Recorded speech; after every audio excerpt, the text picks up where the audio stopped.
রিয়া, তুমি কি আমার সঙ্গে লজ্জা পাচ্ছ? আমরা কিন্তু ছোটবেলায় বেস্ট ফ্রেন্ড ছিলাম, একজন একজনের চুল ছেঁড়াছেড়ি না করলে রাতে ঘুম আসতো না। আগে আমরা একজন আরেকজনকে তুই করে বলতাম, তাই আমাদের মধ্যে বন্ডিংটাও সেরকম ছিল। আর এইবার আসার পর থেকে তুমি যেভাবে আমাকে তুমি তুমি করে বলছো, এখন তো আমি তুমি থেকে তুই শিফটই করতে পারছি না। বলছি রুবেল হাওলাদারের ছেলে এমবিবিএস কমপ্লিট করছে। রুবেল হাওলাদারের ছেলের সাথে বিয়ের ব্যাপারে কথা বলে আসছি। আচ্ছা, মানে এটা কি ধরনের কথা আমি বুঝলাম না। মানে একটা ছেলে এমবিবিএস করছে দেখে ও ভালো ছেলে হয়ে গেল? বিয়ে বাড়িতে তোর বেআইনরা আসবে, তুই তাদের সাথে টানতি মারবি, এর জন্যই তো অপেক্ষা করছিস। তোকে কে বললাম এটার জন্য অপেক্ষা করছি? ও অপেক্ষা না করলে এতদিনে তুই একটা প্রেম টুম করে ফেলতি না?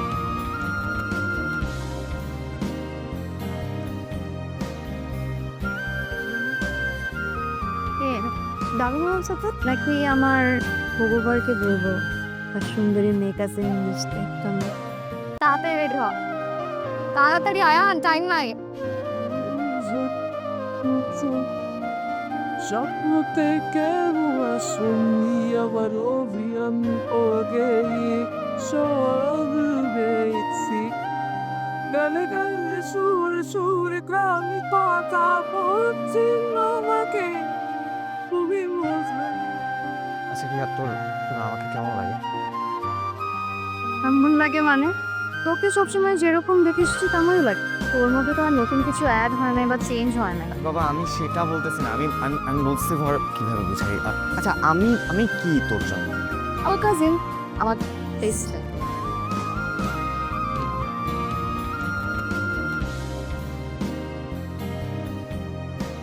আমাকে হলুদ দিবি না?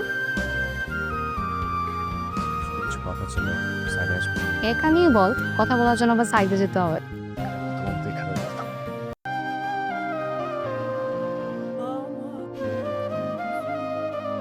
তুই কি আমাকে তো সিগারেট খাওয়া দেখানোর জন্য এখানে ডাকছিস? মানে নিচে না সবাই আমার জন্য ওয়েট করতেছে, কি বলবি একটু তাড়াতাড়ি বল। তুই বুঝিস না। কি বোঝার কথা বলতেছিস? আমি জানি না তুই আমাকে কি নজরে দেখিস অথবা কি ভাবিস। কয়েকটা দিন ধরে আমি তোকে একটা কথা অনেকবার বলার চেষ্টা করছি, কিন্তু কোনোভাবে সাহস পাচ্ছি না। আমার বারবার মনে হচ্ছিল যে আমি যদি তোকে কথাটা বলি আর তুই যদি আমার সাথে কথা বলা বন্ধ করে দিস, তখন আমি কি করব। আজকে মনে হচ্ছে যে তোকে কথা না বললে আমি দম বন্ধ হয়ে মারা যাবো। তাহলে যে দম বন্ধ হয়ে মারা যাওয়ার আগে কথাগুলো বলে ফেল। একবার জানার চেষ্টা করছিস কেন ছেলেটা ওখানে আসেনি? কেন ছেলেটার মধ্যে হাসিনি? কারণ ছেলেটা তোকে ভালোবাসে। এই কথাগুলো বলার জন্য আমি এতদিন ধরে সাহস পাচ্ছিলাম। আজকে মনে হলো যে তুই চলেই যাচ্ছিস।